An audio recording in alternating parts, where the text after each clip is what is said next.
साहब हम उनकी फ़िटनेस के ऊपर बात करते हैं अपनी टीम के हवाले से। स्पेसिफ़िकली जो फ़खर ज़मान है, फ़खर ज़मान अगर उनको देखा जाए वो पहले भी एक ब्रेक के बाद आए थे, वो इंजरी के बाद आए थे।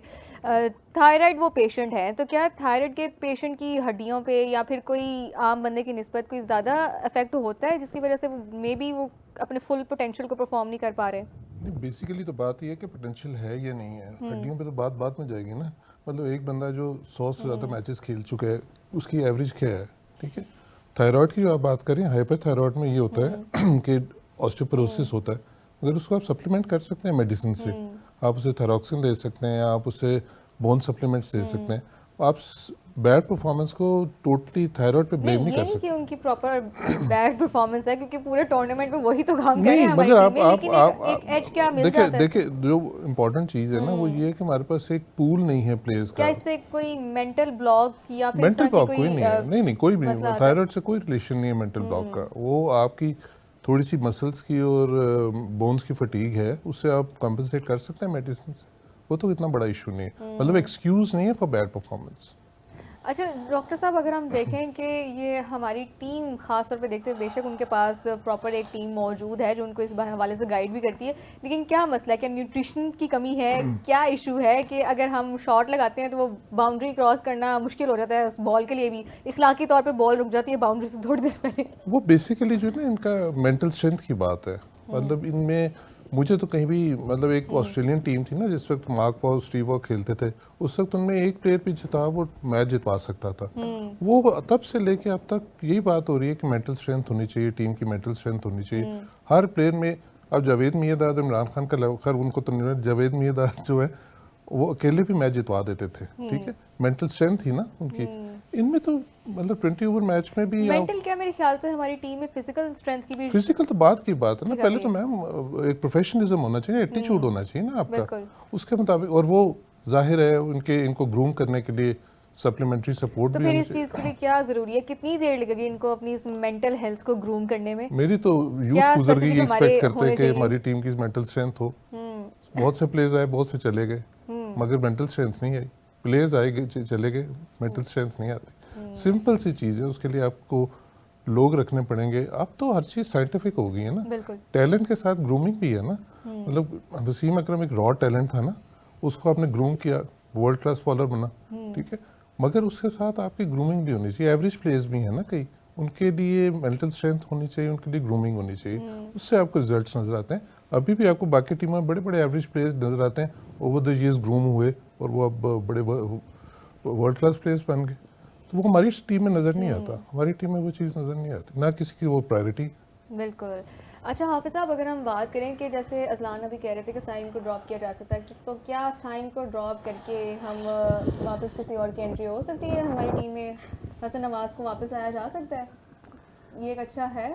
देखिए, एक ये है कि जैसे भी मिस्ट्री स्पिनर का जिक्र कर रहे हैं ना हुँ, अजलान साहब, तो साइम अयूब बैसियत बल्लेबाज पाकिस्तान टीम में मुंतखब हुए हैं। बिल्कुल। गेंदबाजी उनकी इजाफी खूबी है और वो शॉर्टर फॉर्मेट में अच्छा परफॉर्म कर रहे हुँ, हैं। बुनियादी तौर पर उन्हें रन्स करना है जो कि वो नहीं कर पा रहे हैं। हसन नवाज़ मिडल ऑर्डर में खेलते हैं। हुँ, अब अगर आप कॉम्बिनेशन को देखेंगे तो क्या हसन को ऊपर लेकर जाएंगे, या हसन अगर टीम हुँ, में आ जाते हैं प्लेइंग 11 में, फिर कप्तान की बारी कहाँ पे हुँ, आएगी? फिर हारिस क्या 9वें नंबर पर जाएंगे हुँ, या 8वें नंबर पर जाएंगे? तो फॉर्मेशन को अगर आप देखा जाए तो लगता नहीं है कि इस फॉर्मेशन में आप साइम को ड्रॉप करके हसन नवाज़ को डालेंगे, हुँ, क्योंकि अगर आप साइम को ड्रॉप करके हसन नवाज़ को डालेंगे तो फिर हसन नवाज़ को कहाँ पे आपने बैटिंग करानी है? उसको नंबर 3 पर भेजेंगे, या फिर आप कप्तान नंबर 3 पर आएंगे, जो कि अभी तक इस टूर्नामेंट में अभी तक नंबर 3 पर आते हुए लेकिन दिखाई अगर नहीं दिए। देखा जाए प्रीवियस हमारी परफॉर्मेंस के हिसाब से हसन नवाज ने बांग्लादेश के अगेंस्ट अच्छी परफॉर्मेंस दी हुई है।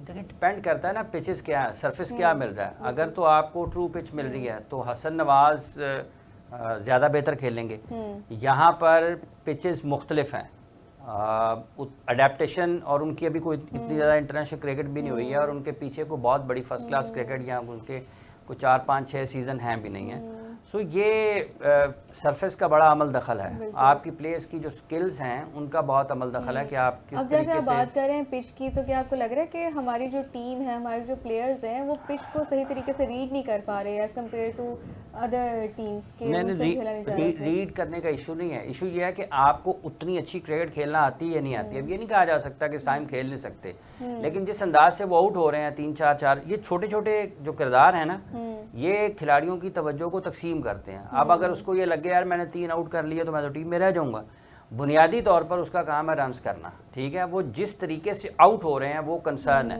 कि वो फास्ट बॉलर्स को हवा में खेल कर आउट हो रहे हैं, स्पिनर्स के अगेंस्ट वो उनको पढ़ नहीं पा रहे हैं। तो आउट होने के अंदाज उनके देखने की ज़रूरत है। पिच पढ़ना बल्लेबाज के लिए ये ऐसा काम नहीं है, उसने बॉलर को पढ़ना होता है। अगर उसने बॉलर पढ़ लिया तो पिच उसको समझ आ जाएगी।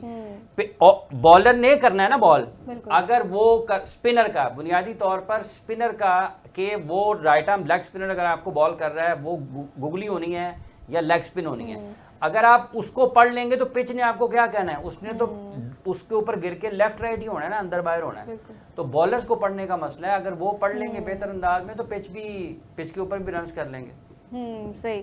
अच्छा अज़लान, अगर हम ये बात करते हैं जैसे हाफिज़ साहब कह रहे हैं कि बॉलर को पढ़ने में मुश्किलात का सामना है, तो क्या ये इशू है कि क्या हमारे ट्रेनिंग का जो तरीका है वो चेंज हो गया है, हमारे प्लेयर से बिल्कुल एक अब्रप्ट चेंज करवाया गया है, या फिर शायद उनको कोई उनका बैटिंग स्टाइल चेंज करने पे मजबूर किया जा रहा है? क्या इश्यूज़ हैं कि हमारा जो बैटर्स हैं वो बॉलर की बॉडी लैंग्वेज, उसके स्टाइल को समझ नहीं पा रहे? आई थिंक सबसे पहले तो समझना ये होगा कि ये प्रैक्टिस कर किस तरह से रहे हैं। एक फॉर्मर टेस्ट कैप्टन ने भी चीज़ पॉइंट आउट की थी कि मे बी ये प्लास्टिक की बॉल से या साइड आर्म से प्रैक्टिस कर रहे हैं।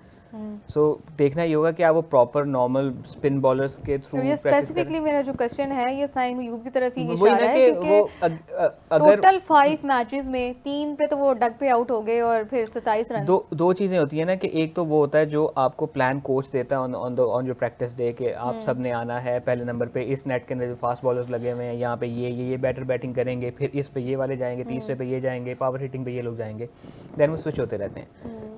उसके बाद समटाइम्स ये भी होता है कि बैटर खुद कोच को रिक्वेस्ट कर देता है कि मुझे फलां चीज़ में प्रॉब्लम आ रही है, तो कैन आई रिक्वेस्ट कि मुझे ऑफ स्पिन खेलने में मसला आ रहा है, तो मुझे आप 2 ऑफ स्पिनर दे देते हैं कि मैं खुद प्रैक्टिस कर लूँ। सो क्या ये वाली ओपननेस नज़र आ रही है कि मुझे फलां चीज़ में अगर मसला आ रहा है तो मुझे इसमें मेरी हेल्प आउट कर दें, या मुझे फास्ट बॉलर खेलने में मसला आ रहा है तो मुझे 2 फास्ट बॉलर एक्स्ट्रा लगा दें, ये देखना ज़रूरी होगा। देन अगेन सब जैसा उन्होंने कहा, एक फॉर्मर कैप्टन ने कहा कि शायद लग रहा है कि साइड आर्म से ही प्रैक्टिस कर रहे हैं, जब हाथ, क्योंकि साइड आर्म पे तो प्लास्टिक की स्टिक है ना, उसने आना है, उसको क्या रीड करना है, हाथ, उंगली, कलाई, because spin bowling is proper science के आपकी ये वेरिएशन है, ये आपकी लेंथ है, ये आपकी डायरेक्शन है, तो आपने यहाँ से लेके यहाँ तक रीड करना है कि हाथ कहाँ जा रहा है, उंगली किधर को है। वो तभी होगा जब आप प्रैक्टिस करेंगे, आपको ज़्यादा खेलने का मौका मिलेगा।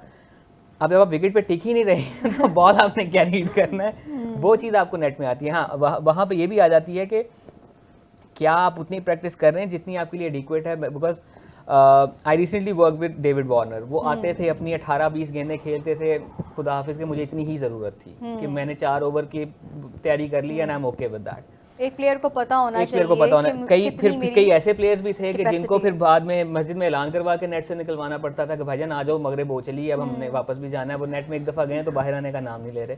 तो ये 2 तरह की अप्रोचेज हैं। बैट्समैन को खुद पता होता है या बॉलर को खुद पता होता है कि मुझे कितनी प्रैक्टिस की ज़रूरत है, मैं कहाँ पे मेरा हो गया कि अच्छा अब now I am done, now thank you, अब मैं अगली चीज़ की तरफ जाता हूँ। तो क्या वो अवेयरनेस नज़र आ रही है? मैच में तो मैं नजर आ रहा है कि वो स्टे नहीं कर रहे, हेंस उनको वो रीड अच्छा, आपको पता होगा कि हमारी टीम में जो है वो सबसे ज्यादा नेट का शौकीन कौन है, बॉलर्स? आपको तो पता होगा, बताएं जरा। इस टीम में बैटिंग में भी और बॉलिंग में भी। मैं किसी को नेट से मुराद